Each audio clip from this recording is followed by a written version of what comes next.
সবচেয়ে মজার কথা কি জানেন, কোন বান্দা যদি নিজে থেকে চায় আমি পরিবর্তন হব, সে ছেলে হোক কিংবা মেয়ে হোক, সে যদি অন্তর থেকে সে যদি এতটুক চায় আমি পরিবর্তন হব, আল্লাহ পাকও তাকে পরিবর্তন হওয়ার জন্য সাহায্য করেন। কত বেনামাজ এখন নামাজি হয়েছে জানেন? সুবহানাল্লাহ। কত নামাজ এখন তাহাজ্জুদ ওয়ালা হয়েছে, হাজার হাজার আছে। এক সময় নেশা করতো এমন ছেলে, এখন 5 ওয়াক্ত নামাজি হয়েছে এমনও আছে। সুইসাইড করতে গিয়ে ফেরত এসেছে। এক সময় যে কথার আগে হাত তুলতো, সে এখন গালি শুনলো মুস্কি হাসি দেয়। তো বন্ধুর একদিন তাকে জিজ্ঞেস করে, কিরে নেতা, তুই না কথা বলার আগে হাত তুলতি?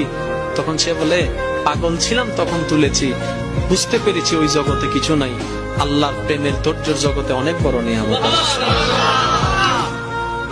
এত বড় বড় সফল ব্যক্তি যদি